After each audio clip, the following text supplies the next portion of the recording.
ketemulah nih bang kayak gapura gitu. Nah itu nggak tahu kenapa badan aku tiba-tiba langsung enteng dan refleks dong, kayak pengen nengok terus gitu kan.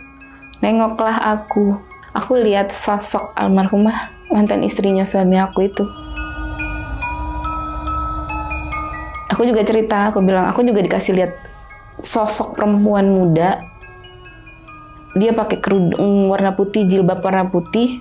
Dia langsung lebih kaget pas aku kasih tahu itu. Hah? Ada mahkotanya nggak di kepalanya? Ada. Ke almarhumah, kata dia gitu. Itu mantan istri aku.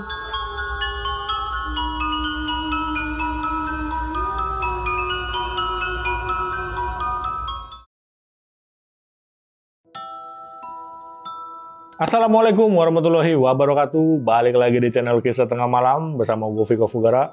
Seperti biasa, malam kali ini gue udah kedatangan narasumber lagi nih yang ingin berbagi kisah horornya ketika beliau diteror oleh mantan istri dari suaminya. Oke, sebelah gue udah ada Mbak Dina nih. Selamat malam Mbak Dina. Malam bang. Gimana nih kabarnya? Alhamdulillah baik. Oh ya Mbak Dina, ini kan gangguannya dari mantan istri suaminya Mbak. Iya, suami aku yang sekarang. Nah ini Mbak waktu pertama kenal sama suaminya di mana nih Mbak?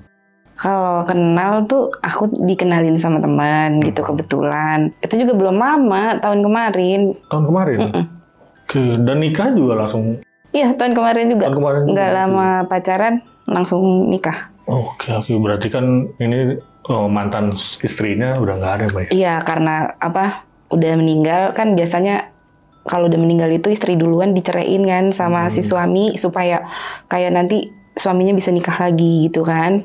Jadi nggak diganggu. Jadi minta izin lah. Minta izin, iya. Nah itu berarti pas kenalan sempet pacaran nggak sih Mbak? Iya. Berapa lama tuh? Pacaran 3 bulan. 3 bulan? Itu langsung udah ke jenjang nikah? Nikah. Oke. Alhamdulillah. Nah itu pas minta izin ke makam lah ya. Kalau kita bilang itu pas udah nikah atau sebelumnya nih? Sebelum nikah, H-3 sebelum nikah. H-3. Nah berarti kan gangguannya sebelum minta izin ya ke ininya istri. Iya, sebelum minta izin kita sering dapat gangguan gitu. Aku sih yang lebih tepatnya sering ngalamin kayak ditampakin sosoknya dia gitu. Sosok yang diduga mantan istrinya. Iya, almarhumah itu kan. Oke, sebelum masuk ke cerita, gue mau ngingetin nih buat kalian yang punya pengalaman horor atau punya pengalaman mistis yang menarik dan ingin berbagi kisahnya di Kisah Tengah Malam, bisa langsung klik link yang ada di deskripsi di bawah ini. Dan satu lagi nih, buat kalian yang udah nonton tapi belum subscribe, klik tombol subscribe sekarang agar kita makin semangat memberikan asupan-asupan horor ke kalian. Yaudah, gak usah lama-lama lagi, Kisah Tengah Malam dimulai.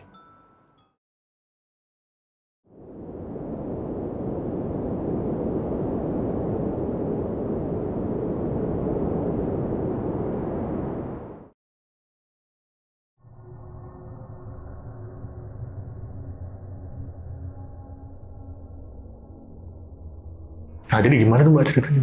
Jadi gini ceritanya kan, aku kenal nih sama dia. Kalau nggak salah sih 1 bulan setelah pacaran gitu, aku diajak ke rumahnya nih. Nah, kebetulan orang tuanya tuh lagi umroh kan. Pas aku diajak pertama kali ke rumahnya, maulah aku itu dijemput sama dia. Itu siang. Di sekitar jam 2-an gitu juga. Aku baru banget sampai nih di rumahnya. Duduk lah, aku di bawah gitu kan. Karena aku nggak mau duduk di atas. Maksud aku kayak nggak sopan gitu namanya baru datang. Di seberang tempat aku duduk itu kamarnya dia. Tiba-tiba itu ada kelabang gede banget. Kelabang? Iya, kalau kelabang itu keluar dari kamar, aku lihat dong, maksudnya emang keluar dari kamar. Ini enggak, tiba-tiba ada di tengah. Muncul aja tuh tiba-tiba? Iya, muncul tiba-tiba. Kaget dong, kayak aku manggil dia gitu kan. Sayang, ini ada kelabang gede banget. Dimatiin lah akhirnya. Pakai apa sih, asbak gitu kan. Ya udah, hari itu kayak nggak ada kejadian apa-apa lagi gitu kan. Kayak cuman di situ. Tapi kan biasanya nih bang gitu kan, kalau kita main bertamu ke rumah orang, kita disamperin yang kayak kelabang atau apalah gitu, itu kan pertanda nggak baik gitu kan. udahlah hari itu aku pulang, tapi dengan rasa penasaran, kok tuh tadi dari mana timbulnya kelabang itu gitu kan.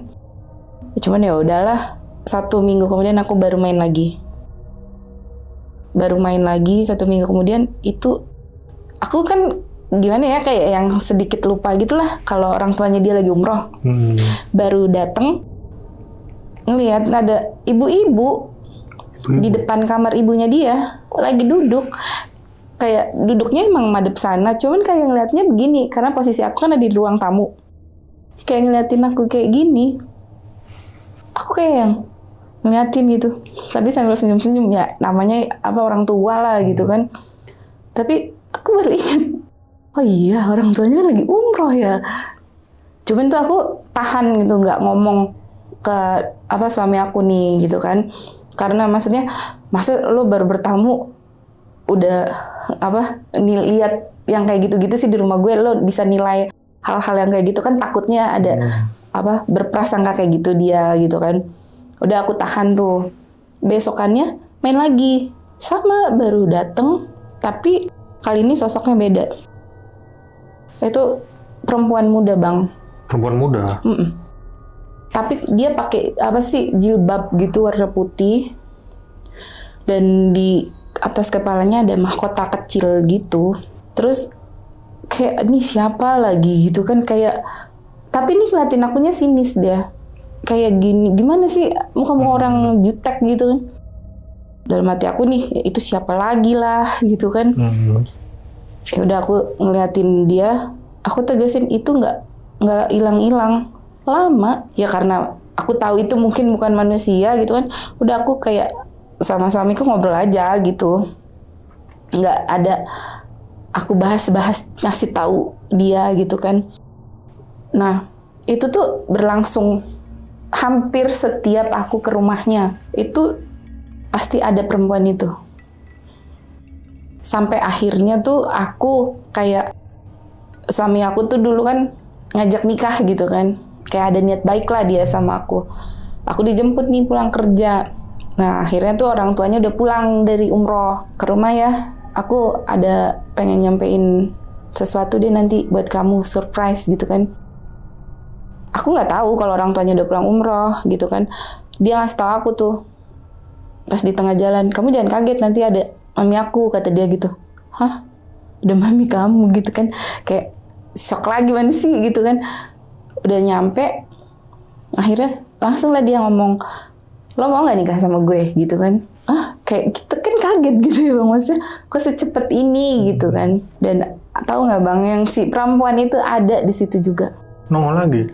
Kan aku bilang setiap aku datang ke sana, aku selalu lihat dia di tempat duduk yang sama. Tapi pas setelah suami ngomong kayak gitu, muka dia rada berubah. Kan ini yang biasanya kayak jutek gitu kan, gak aku. Ini yang lebih kaleman sedikit gitu. Cuman kayak flat aja gitu, ngeliatin aja gitu kan. Ya udah akhirnya, ya masa diajak nikah aku tolak sih gitu kan. Udah aku iyain. Nah, seiring berjalannya waktu nih, setiap hari tetap aja dikasih liatin sama si perempuan ini. Sampai kayak aku tuh kalau deket sama suami tuh, itu dia tuh kayak apa, beda banget gitu loh. Mukanya tuh, ngeliatinnya tuh udah yang beda banget gitu kan. Karena aku juga pikirnya maksudnya udah deket sama suami gitu kan, udah deket sama orang tuanya. Ini kayaknya waktunya aku jujur nih sama dia gitu kan. Kalau aku tuh sebenarnya bisa lihat apa yang dia nggak bisa lihat gitu kan. Aku jujur lah, bodo amat lah kalau dia masih mau sama aku atau enggak gitu kan. Ya, yang penting aku udah jujur nih gitu kan. Udah akhirnya tuh kebetulan pas aku jujur itu malam Jumat. Malam Jumat. Jadi kan apa, setelah dia nungguin dia yasinan gitu kan, udah aku akhirnya beraniin diri lah buat jujur gitu. Sayang aku mau jujur nih gitu kan. Jadi selama aku tuh kalau ke rumah kamu, aku selalu ngelihat ada sosok-sosok yang kamu nggak bisa lihat, aku bilang gitu. Dia yang kayak kaget gitu kan, maksudnya Iya, pertama kali datang itu kan aku disambut sama kelabang. Dari situ tuh pikiran aku yang udah nggak enak aja gitu kan. Kalau di rumah ini tuh ada something, aku gituin kan. Oh ternyata besokan pas aku main lagi, aku lihat sosok nenek-nenek sayang, aku bilang gitu. Itu maksudnya aku bilangnya sih ibu-ibu gitu kan. Duduk di depan kamar mami, aku gituin. Kayak gimana kata dia gitu ibu-ibunya. Ya sama, hampir sama mami aku gituin, tapi dia badannya rada berisi sedikit, aku gituin kan, rambutnya nggak terlalu panjang, kulitnya putih. Ya kan, aku maksudnya nggak ada pikiran dia bakal nanya ke ibunya ya. Tiba-tiba dia langsung manggil ibunya. Dia manggil ibunya tuh kan. Memang ini si Dina nih ngeliat ada sosok ibu-ibu gini rambutnya. Pokoknya nggak terlalu panjang gitu sosoknya, kayak mami gitu, tapi badannya lebih berisi. Ibunya bilang, itu nenek kamu gitu. Ya kan di situ aku nggak enak dong. Ya kan kayak gimana sih bang, disampaikan langsung ke orang tuanya gitu kan. Iya itu nenek kamu, nggak apa-apa, mungkin mau kenalan kali gitu. Dia juga ngomong kayak gitu kan suami aku. Terus ya udah, aku juga cerita, aku bilang aku juga dikasih lihat sosok perempuan muda. Dia pakai kerudung warna putih, jilbab warna putih. Dia langsung lebih kaget pas aku kasih tahu itu. Hah? Ada mahkotanya nggak di kepalanya? Ada. Almarhumah, kata dia gitu. Itu mantan istri aku. Dia ngomong gitu kan. Kamu lihat dia? Iya. Sekarang masih ada nggak? Ada. Itu dia lagi ngeliatin kita. Ya udah nggak apa-apa, kata dia gitu kan. Jadi aku kan juga pas udah nyampein gitu nggak enak ya bang. Ya emang sih suami aku tiba-tiba mukanya berubah gitu kan. Mungkin dia antara kaget atau gimana gitu sama aku kan. Ya udah. Tapi dia nggak gimana-gimana. Aku ngomong kalau dia mukanya jutek sama aku gitu kan. Ya udah, kan dia udah istilahnya udah mantan istri aku juga gitu loh ya kan. Nggak apa-apa kata dia gitu, kan aku mau nikahin kamu. Nanti kita ziarah deh ke makamnya, kata dia gitu kan. Ya udah aku yain. Kapan aku gituin? H-3 kita nikah, kata dia gitu. Ya udah, aku mau, aku gituin. Nah, H-3 nih karena kita habis belanja-belanja gitu kan. Akhirnya aku pulang ke rumahnya dia lah. H-3 itu juga masih pagi sih bang, maksudnya. Pas nyampe di rumahnya itu jam 10 gitu kan. Itu tiba-tiba perut aku sakit. Sakit banget. Atas aku tuh. Ulu hati ya? Iya, di ulu hati sakit banget bang. Bener-bener yang sampai aduh aku nggak kuat nih, perut aku sakit banget. Tiba-tiba, sedangkan aku nggak pernah ngerasain punya penyakit kayak gitu. Gitu kan. Yaudah kita kapan sih pengen ke kuburannya gitu kan, mau ke makamnya? Nantilah siang lah kata dia gitu, ini masih pagi. Udah kamu istirahat aja kalau kamu sakit, kata dia gitu kan. Nggak mau, aku maunya buru-buru. Gimana sih bang, kayak orang nggak sabaran gitu. Pokoknya tetap aku maksa tuh dari jam 10 itu sampai siang kita makan gitu kan. Ayo deh sekarang aja kita ke kuburannya, kita ke makamnya gitu kan. Tetap suami nggak mau. Enggak, ntar aja kata dia. Akhirnya berangkatlah kita tuh jam 2 siang itu berangkat. Nah tuh selama di perjalanan itu badan aku tuh udah perut sakit, badan rasanya berat. Gimana sih bang, kayak kita ngegendong orang gitu kan, berat banget. Selama perjalanan aku tuh nggak ada ngomong sama sekali, diem aja aku, nggak ada satu kata pun keluar dari mulut aku. Nah, kenapa dia milih jalan ke makamnya tuh siang? Karena makamnya itu lokasinya jauh banget. Dia nggak mau katanya kalau terlalu sore juga sepi banget gitu. Itu di jam 2 siang loh bang. Kita ke sana. Itu lewatin jalan kecil setapak gitu. Yang bener kiri kanannya tuh hutan bakau. Itu emang nggak jauh dari laut gitu kan. Hutan bakau. Pohonnya tinggi-tinggi gitulah. Nggak ada perumahan tuh, jarang banget rumah. Jauh bang dari dari satu kampung nih mau ke kuburannya almarhum itu jauh banget. Berarti terpencil tuh kuburan? Iya, daerahnya terpencil gitu. Nah, kita lewat jalan setapak itu beneran nggak ada orang. Sama sekali nggak ada. Gimana ya, kita kan kayak ngelewatin, apalagi aku khususnya yang baru ke situ gitu. Kayak cuman ngelihat kiri kanan gitu, aku nggak, kayak ini gila ya, jauh banget ini, di mana sih gitu kan. Nah dia bilang udah sebentar lagi sampai, kata dia. Ya udah, sebentarnya lagi aja tuh bisa 15 menit. Ya sampailah tuh Bang di kuburannya si almarhumah ini kan. Ya biasalah kayak orang ziarah kubur gimana sih Bang, kita doain gitu kan. Nah udah selesai doa itu, suami aku nih minta izin sama si almarhumah itu kan, aku pengen nikah gitu kan sama si Dina nih. Dia orangnya kayak ngejelasin tentang pribadinya aku dulu gitu kan. Tahu nggak Bang, tiba-tiba ada yang jawab di kuping aku, iya boleh. Dan sontak tuh aku langsung ngomong ke dia, iya boleh katanya. Lah dia kayak yang kaget kan. Kamu serius gitu? Iya, dijawab sama dia, iya boleh. Ya alhamdulillah katanya gitu kan. Udah tuh pas udah dijawab gitu, ya karena tadi tuh Bang tempatnya kecil, terpencil lah istilahnya gitu kan, dan jauh dari mana-mana. Kita putusin dari selesai berdoa tadi, minta izin tadi, udah langsung pulang aja. Maksudnya gitu, nggak usah pakai nunggu nanti lagi, karena siang aja nggak ada yang lewat Bang, apalagi malam di situ gitu kan. Udah akhirnya kita tuh kayak ngelewatin jalan tambak gitu kan. Ketemulah nih Bang kayak gapura gitu. Nah itu nggak tahu kenapa badan aku tiba-tiba langsung enteng. Tadi kan aku ngerasain berat nih semua gitu, sampai sakit perut pun aku rasain tuh nggak ada setelah aku ngelewatin gapura itu. Dan refleks dong, kayak pengen nengok terus gitu kan. Nengoklah aku lihat sosok almarhumah mantan istrinya suami aku itu. Di mana tuh? Di gapura itu. Di gapura itu. Dia ngeliatin aku tapi yang sedikit senyum gitu.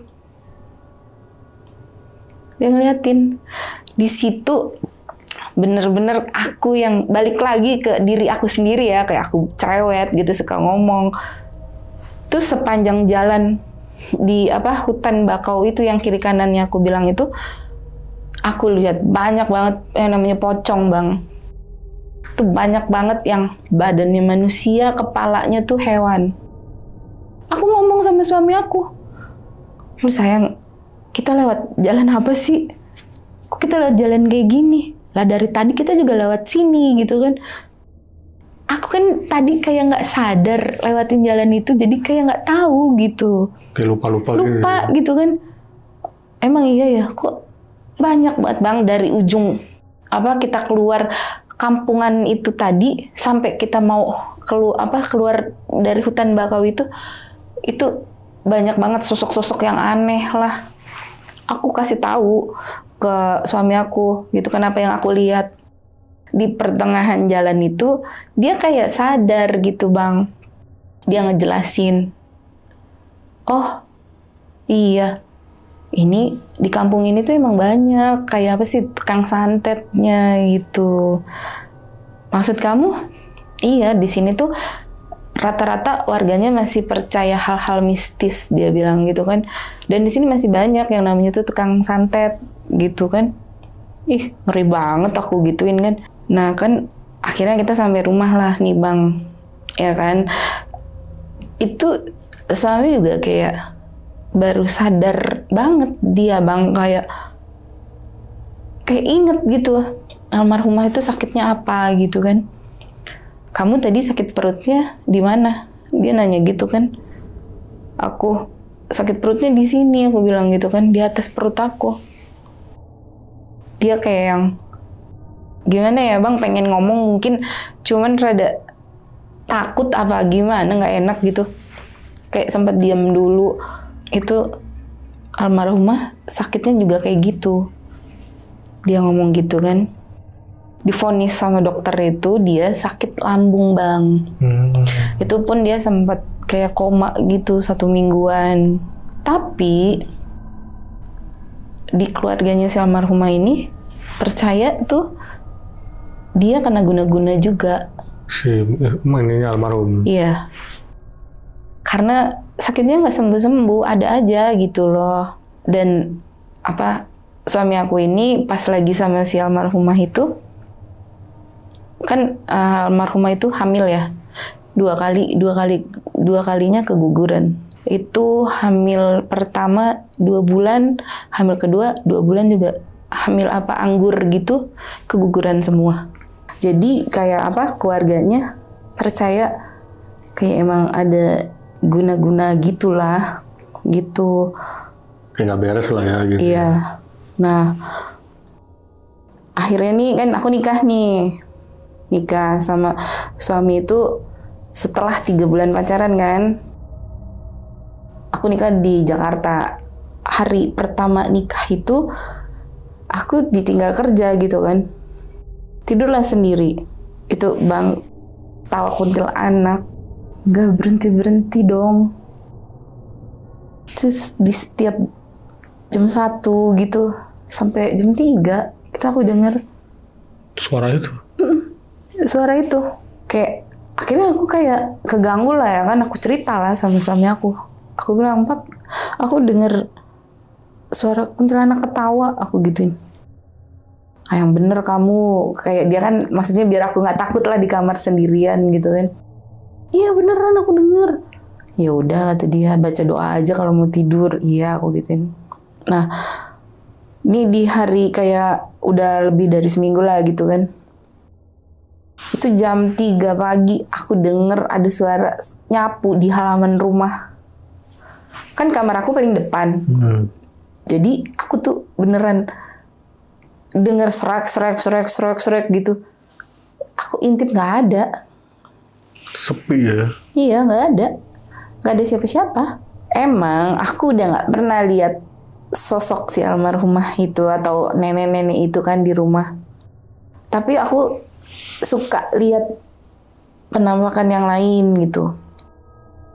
Nah kalau dia khusus di kamar ya, di kamar aku mungkin itu bekas almarhumah juga gitu ya Bang. Dengar suara kayak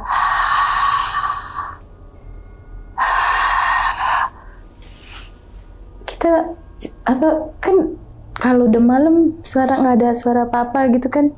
Apalagi komplek suami aku ini rumahnya beneran sepi. Ini suara kayak gitu gede di kuping tuh ngeganggu banget kan Bang. Jelas banget loh. Jelas banget. Selalu tuh Bang. Kayak gitu-gitu. Tapi nggak pernah lihat sosoknya. Aku cuman kayak suara aja. Karena mungkin udah kebawa suasana juga, lupa kan gitu sama yang kayak gitu-gitu tuh. Udahlah masa bodoh gitu. Mau mandi lah aku ceritanya nih Bang. Ke kamar mandi tuh.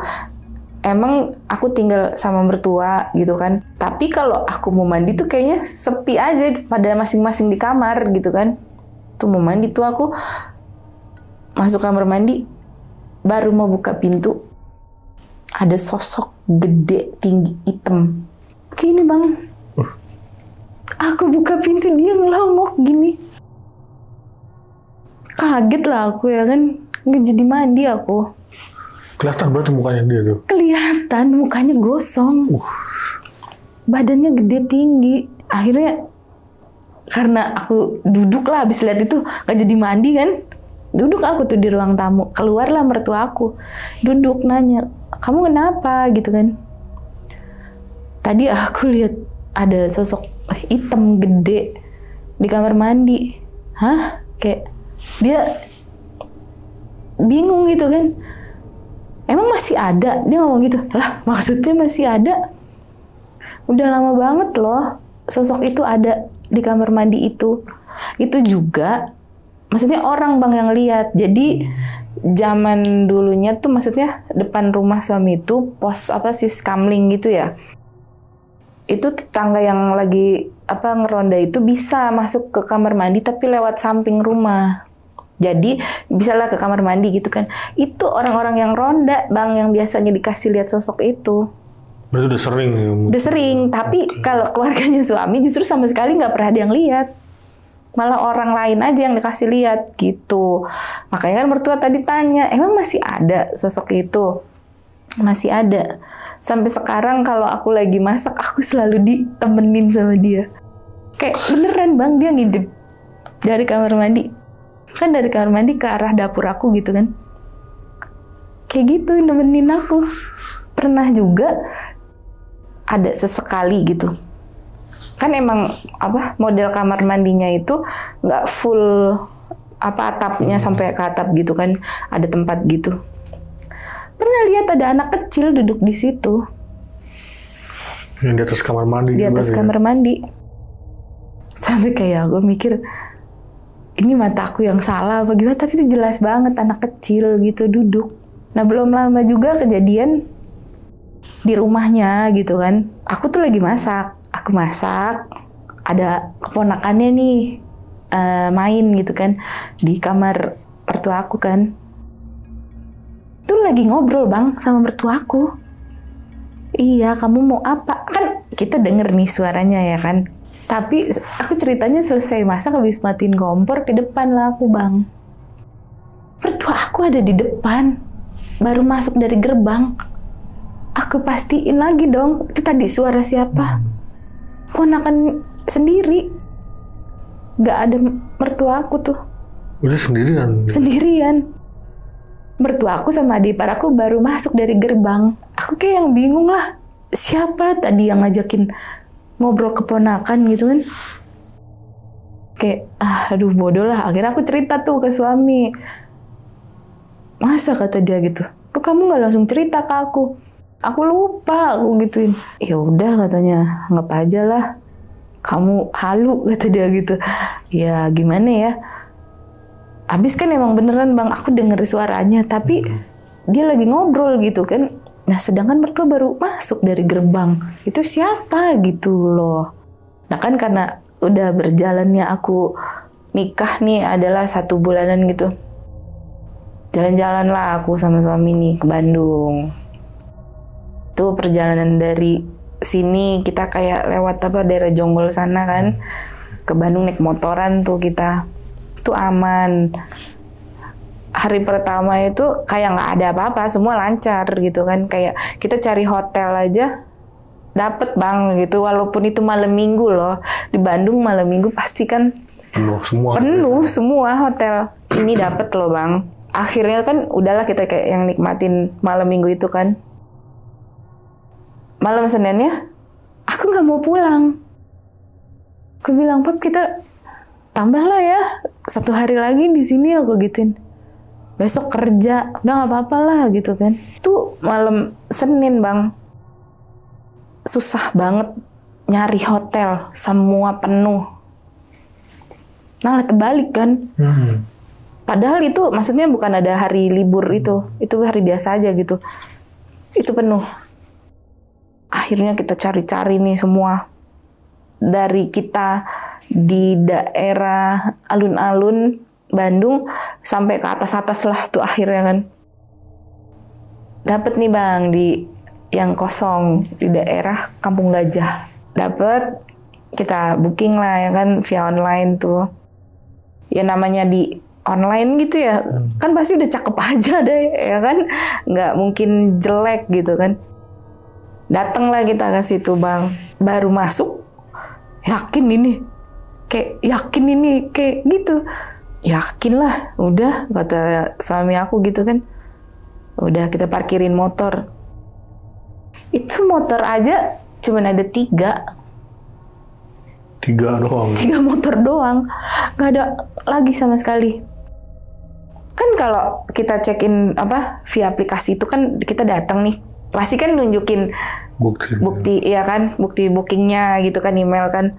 Itu bang, kita sampai nunggu hampir setengah jaman, nggak ada orang. Buset. Bayangin, itu hotel loh bang. Setengah jam kita nunggu. Kemana ini kan?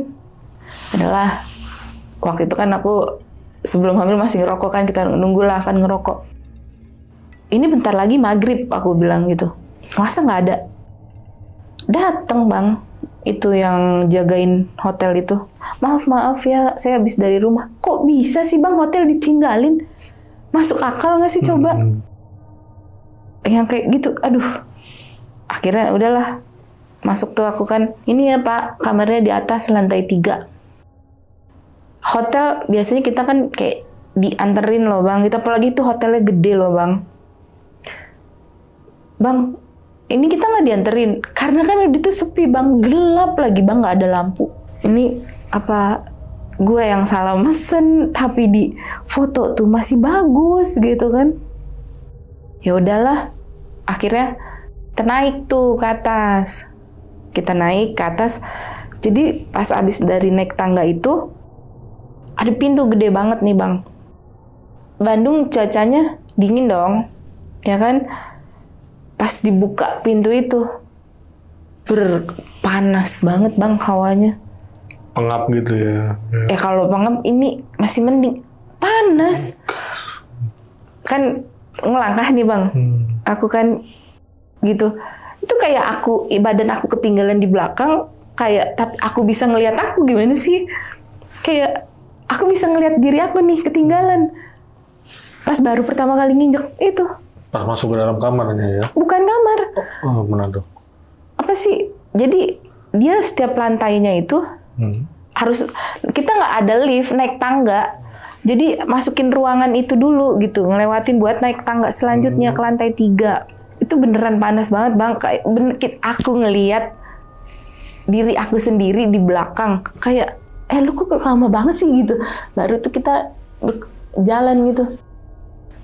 Masuk ke dalam hotel itu, lorongnya tuh beneran sepi. Nggak ada orang sama sekali. Kayak aku harus jalan nih, terus belok gitu kan, nemuin lift, tapi liftnya nggak berfungsi. Di depan lift itu ada bangku, bang. Aku lihat itu perempuan duduk yang bener-bener, apa sih, kemayu banget gitu kan.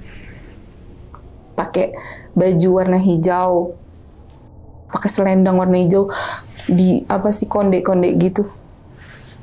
Dia ngeliatin aku dari datang ini sampai aku ngelewatin dia gitu kan. Aku nunduk. Kata suami, baca-baca doa aja, kata dia gitu kan. Aku nunduk aja dulu. Sampai akhirnya kita sampai nih ke lantai 3 itu bang, di depan kamar. Biasanya hotel itu tembok ya kan. Kalaupun kaca, itu pemandangannya indah dong. Ini enggak. Ini itu pemandangannya kayak apa sih, kebun yang lebat, hutan gitulah, kesana-sananya gitu. Ini nggak salah kita nginep di sini gitu kan. Ya udahlah, nggak apa-apa, taruh barang aja dulu gitu. Terus baru masuk, itu pandangan aku tuh kayaknya pengen masuk ke kamar mandi aja. Pengen ke kamar mandi. Masuklah aku ke kamar mandi. Bener-bener kotornya tuh hotel bang. Bathtubnya aja itu semua kerak. Dan di dinding-dindingnya itu ada kayak cairan merah gitu. Cairan merah? Iya. Ada yang masih kayak sedikit basah, ada yang udah kering. Aku mikirnya lipstik. Kalau lipstik kan diginiin, luntur ke tangan. Iya, ke tangan. Ini enggak. Apa ya? Udahlah, masih positive thinking aja. Karena kan percuma dong, maksudnya udah bayar buat hotel ini gitu ya kan. Udahlah, taruhlah barang-barang nih bang di kasur. Itu tujuan aku biar kayak kita tidur. Jadi aku ambil yang double bed kan. Udah kita tidurnya satu kasur aja ya. Yang satu kita taruh barang-barang, jangan taruh di mana-mana karena semua temboknya ada cairan merahnya bang. Serius aku maksud bener-bener. Gimana sih, di kaca, di tembok. Aku nggak tahu itu bekas apaan. Tuh ada banyak banget. Kayak kan aku emang istilahnya lebih peka kan dibandingin suami. Udah mau muntah aku di situ. Aku bilang, kita cabut aja deh. Kemana? Cari makan, aku gituin. Ya udah. Akhirnya kita turun lagi nih Bang. Posisi aku turun sama dia, perempuan itu masih ada Bang. Perempuan yang tadi di depan itu? Iya, yang di lantai 1 itu. Masih ada. Masih ada. Tapi kali ini dia nggak duduk, dia berdiri. Pas jadi kita belok gini kan temboknya gitu. Itu dia di tembok, siapa yang nggak kaget dong lihat dia. Langsung aku tarik ya kan sampai biar jalan diburu-buru gitu. Gitu. Tahu kayak gitu, cuman ketawanya cuman kayak gitu dong. Panik nggak? Panik lah kan pasti. Turunlah kita nih buru-buru. Itu sempet-sempetnya petugas hotel nanya, mau kemana Bang? Gitu kan. Ya maksudnya kita keluar kan biasanya nggak pernah ditanya kayak gitu kan. Kok buru-buru jalannya?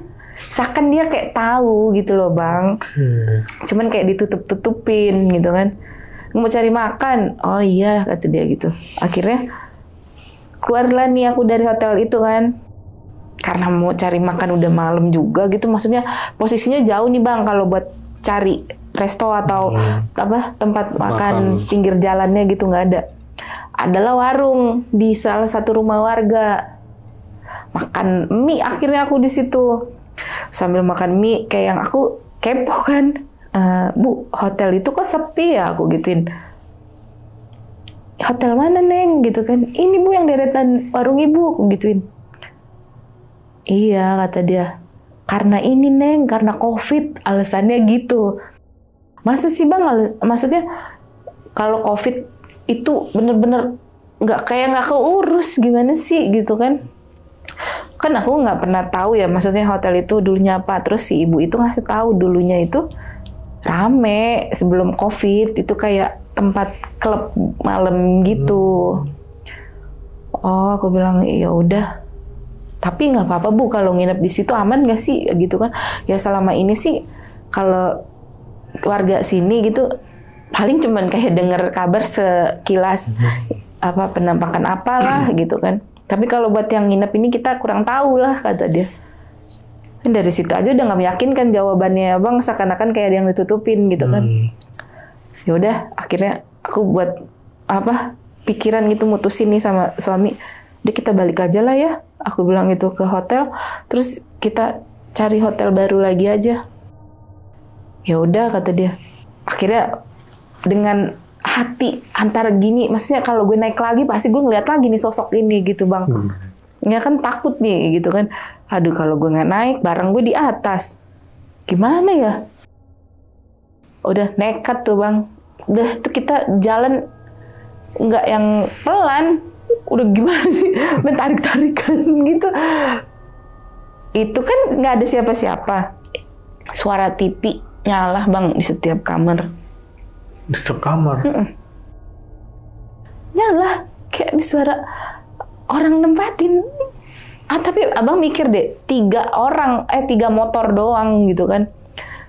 Kayak di suara setiap kamar ada orang gimana sih? Kayak rame aja. Iya, panik dong aku ya kan berdua. Baru buka pintu kamar. Di kamar mandi ada pocong Bang. Pocong? Gede banget pocongnya. Itu hancur mukanya, berdarah-darah parah. Dan pas aku beres-beresin barang nih, karena kita mau cabut kan, sempet emang aku tuh ngerokok dulu Bang. Nggak tahu, kayak mata tuh tiba-tiba pengen merem gitu kan. Pas merem gitu, ngelihat sosok perempuan, kayak bekas disiksa. Kayak aku tuh sambil ngerokok sambil kayak gitu kan. Tuh perempuan disiksa.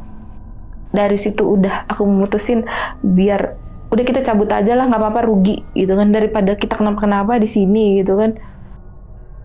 Si pocong itu justru bilang, pergi sekarang, pergi sekarang, gitu. Ngomong deh. Iya, yang pocong gede itu Bang yang di kamar mandi. Ayo Pap kita pergi. Aku takut itu, kita udah disuruh pergi, ayo cepet. Aku gituin. Iya. Dia panik gitu kan. Walaupun istilahnya dia nggak lihat, cuman kan dia tahu Bang kayak aku lagi ngomong sama orang gitu kan. Iya aku langsung kayak gitu. Keluar kamar, itu kayak ada suara anak kecil lari-lari.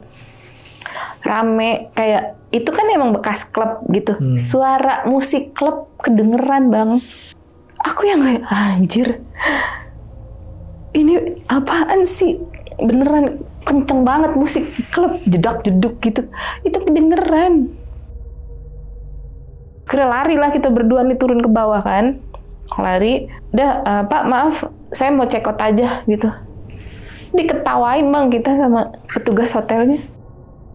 Kenapa katanya gitu? Kok sebentar banget? Enggak, saya mau cari yang lain aja. Bapak aja yang terusin di atas. Saya gituin. Ya, atuh maklum lah ya, gitu kan. Abang kenapa nggak mau naik ke atas? Aku gituin. Udah pernah digituin. Dia jawabnya begitu. Dia jawab kayak gitu. Ya kita namanya kesel ya bang. Anjing nih, gini-gini. Udah kita ngoceh-ngoceh sepanjang jalan tuh bang. Kamu sih bukannya lihat-lihat gitu kan. Orang di situnya bagus bang hotelnya. Ternyata kita ketemu hotel horor kayak gitu. Nggak diurus kayak. Iya parah itu parah banget. Akhirnya nyampe ke Lembang dapatlah hotel aman itu. Alhamdulillah. Oke mbak, nih mbak, saya mau nanya nih mbak. Tadi kan berarti kan almarhum mantan istrinya kan meninggal karena dibikin lah ya, diguna-guna. Iya, kalau divonis dokter, emang penyakitnya penyakit lambung. Tapi menurut suami aku, ya kejanggalan-kejanggalan yang mereka rasain itu, ya menurut keluarga si mantan istrinya ini, kena guna-guna. Dan gak wajar. Dan gak wajar gitu sakitnya. Nah itu sebab akibatnya kenapa sih kok bisa diguna-guna gitu? Ada cerita nggak dia? Ya kalau kata suami sih waktu itu pernah ada cowok yang suka gitu sama si almarhumah itu kan. Tapi si almarhumah ini lebih milih suami aku gitu buat jadi suaminya. Nah disitulah mulai semuanya setelah dia nikah gitu. Setelah nikah baru Iya baru ngerasain hal-hal yang aneh kayak gitu. Tapi sebelum, mohon maaf kalau sebelum istrinya meninggal, itu suaminya pernah cerita nggak ada pengalaman apaan gitu dia? Gangguannya gitu? Kalau dia mah kan nggak ngerasain apa-apa. Cuman si almarhumah ini yang ngerasain gitu. Berarti emang tujuannya ke almarhum? Iya. Kayak ya dia hamil gitu kan 2 kali, dua-duanya keguguran. Jadi aku nikahin duda tanpa istri dan anak gitu. Berarti emang tujuan si guna-guna ini emang ke istri. Iya. Nah itu bagaimana taunya tuh yang guna-guna itu si cowok yang tadi ngejar-ngejar itu? Karena yang ngurusin semuanya katanya orang tuanya. Orang tuanya. Karena tuh suami sebenarnya nggak percaya hal-hal yang kayak gini gitu kan. Dia nggak percaya. Tapi mungkin karena namanya dulu istrinya gitu kan yang sakit. Ya orang tuanya jadi yang kayak nyari lah nih apa penyakitnya apa ditanya-tanya gitu. Ternyata itu penyakitnya dibilang kiriman dari si cowok yang suka sama almarhumah itu. Gitu. Dan ini orang tuanya si almarhum yang ngomong? Iya, yang ngomong. Oh dia bisa ini? Bukannya bisa, dia justru yang, kan tadi aku bilang, mereka itu tinggal di kampung yang masih percaya mistis gitu kan. Dan di sana masih banyak kayak dukun-dukun gitu, dukun santet apalagi istilahnya gitu. Jadi dia tahu gitu, cari tahu gitu. Di sana gitu. Oh, berarti itu dia yang tahu lah ibarat dugaannya ya? Iya. Oke. Nah itu sempat bertahan berapa lama sih mantan istrinya ini nikah sama suami Mbak itu? Sampai akhirnya dia meninggal? Kayaknya nggak lama deh. Nggak lama? Ada setahun? 2 tahunan 2 juga tahun. Kayaknya. Nah tadi kan Mbak diajak diarah ya ke makamnya. Nah itu makamnya itu lokasinya di kampung almarhum atau di mana sih? Kampung almarhumah. Di kampungnya? Iya. Dan si almarhum ini di situ rumah orang tuanya apa? Iya, rumah keluarganya dia.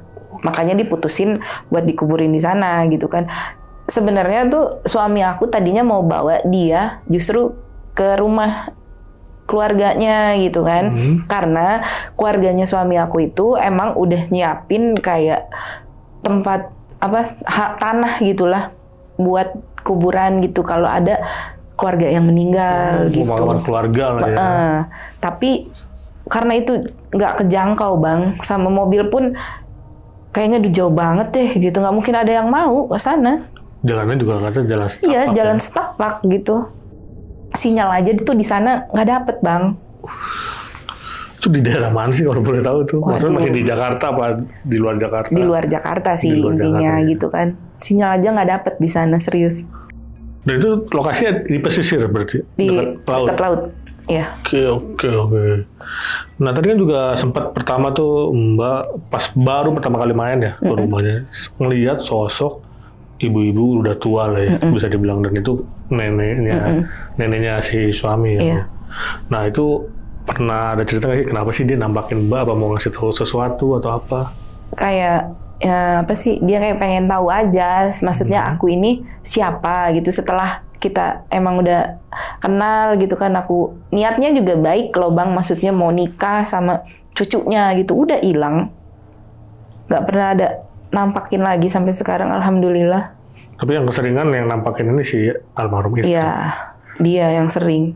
Oke. Dan itu emang dulu waktu pas nikah emang tinggal di situ berarti kan? Tinggal di situ. Oke. Nah selama sosok ini wujudin, pernah wujudnya serem nggak sih Mbak? Apa emang wujud manusia biasa aja? Wujudnya tuh dari awal nih ya Bang, maksudnya nggak pernah serem. Ya kan, kayak judes gimana sih Bang, cewek-cewek judes ngelihat suaminya diambil sama cewek gitu, cemburu. Iya, kalau buat aku sih ke situ gitu kan. Apa dia kayak cemburu gitu. Nah, tapi nih sebelum dia nggak nampakin diri ini, kan awalnya tuh dia nampakin jelas banget ya. Kesininya Bang, kayak mulai pudar-pudar dianya, jadi nggak sepenuhnya dia ada duduk di situ gitu, kayak pudar-pudar gitu. Kayak udah mungkin udah mau menghilang ya? Iya gitu. Oke. Nah juga apa? Berarti terakhir ngelihat si sosok almarhum ini pas habis izin ya, diarah ke makamnya itu. Dan itu terakhir dia nongol di kayak Gapura. Kayak Gapura ya? Iya. Itu siang kan? Sore? Siang, sore, iya. Itu jelas kelihatannya. Jelas banget, itu nyata banget. Orang kan gimana sih pas ngerasain badan udah enteng ya Bang? Itu nengok, ini Gapura gitu. Dia ada di sini. Ya emang aku nggak kenal secara langsung mukanya kayak apa, tapi kan masih ada fotonya Bang. Bener-bener mirip-mirip gitulah. Mirip banget sama dia. Oke. Dan semenjak kejadian sering ditampakin istrinya, Mbak jadi sering ngeliat sosok-sosok lain. Yang kayak di rumahnya? Yang tadi yang pas arah pulang, yang lihat setan kayak bentuk binatang tuh. Nah itu semenjak ngeliat perginya ini emang nggak ya, aku tuh nggak ngelihat jalan ini. Iya, kayak pandangan kosong kayaknya, gitu kan. Karena aku nggak tahu kalau seakan-akan aku tuh kayak ketumpangan si almarhumah. Jadi kosong Bang, pas pertama pergi. Makanya aku diem aja. Pas pulang tuh, lewatin dari Gapura itu, baru kayak badan enteng banget. Ini aku kayak, kan aku emang cerewet gitu kan, suka ngobrol orangnya gitu kan. Itu balik lagi aku kayak gitu. Baru tuh aku bingung, kita kok lewat jalan kayak gini ya? Kayak gitu. Pas aku nengok-nengok, wah banyak banget itu Bang penampakan yang kayak gitu. Tapi sebelum ini sebelum kejadian ngeliat penampakan sosok almarhum ini, Mbak masih ngeliat penampakan yang lain juga nggak sih? Kayak misalkan pocong tadi. Iya masih. Berarti bukan semenjak gara-gara lihat almarhum ya? Ya enggak, emang udah sering gitu ya. Dibilang bisa gitu ngeliat. Lebih peka gitu kan. Kayak waktu pertama kali ke rumahnya gitu, kayak aku kan ke warung nih. Ke warung, pas balik dari warung, aku ngelihat perempuan kayak ODGJ gitu. Aku jadi ini suami aku nih. Dia lewat gitu di belakang, ngebelakangin. Tapi nembus tembok Bang, aku nggak tahu kalau itu tembok. Dia lagi diri tuh suami tuh di depan rumah orang gitu. Kayak si sosok perempuan ini lewat. Kayak ODGJ, bener-bener kayak ODGJ. Rambut yang kayak gimbal berantakan gitu, baju compang-camping. Pas aku lihat di belakangnya, aku langsung kayak mastiin itu siapa sih gitu. Itu tembok Bang. Aku ngomong sama suami itu yang kayak gitu. Tembus berarti itu? Iya. Oke. tadi kan juga kan pas ke Bandung nih main tadi ya, ke nginep lah di sebuah hotel, dan ada yang tadi penampakannya di depan pintu ya, yang ibu-ibu itu yang Iya, berdiri perempuan lah ya. Itu bukan sosok almarhum ya? Oh bukan. Beda ya? Beda. Itu apa sih? Aku tanya sama si ibu warung yang aku samperin itu, emang kayak yang jaga di situ gitu. Tapi nggak ada cerita di balik sosok itu, nggak ada? Nggak ada, cuman dia bilang kalau ngelihat itu, iya emang itu yang jagain tempatnya gitu. Dia juga kayak seakan nggak berani ngomong loh Bang. Kayak masih nutupin Iya, ya? Oke. Nah, untuk penampakan si almarhum ini, pernah ini nggak sih Mbak sampai kontak fisik Mbak? Apa cuma nampakin aja? Enggak, dia nampakin doang. Ya paling kayak kalau apa, mungkin waktu yang pertama kali aku ngasih tahu ke suami tentang keberadaan dia ini, dia nggak suka, ya itu tadi pintu digubrak. Oh, yang gebrak pintu ya? Tapi nggak sampai main fisik atau apa ya? Enggak.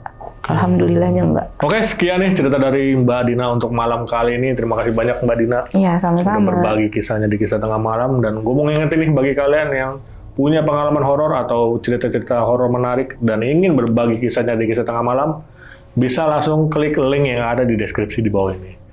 Yaudah, segitu dulu. Gue Viko pamit undur diri dan Mbak Dina juga pamit undur diri. Wassalamualaikum warahmatullahi wabarakatuh.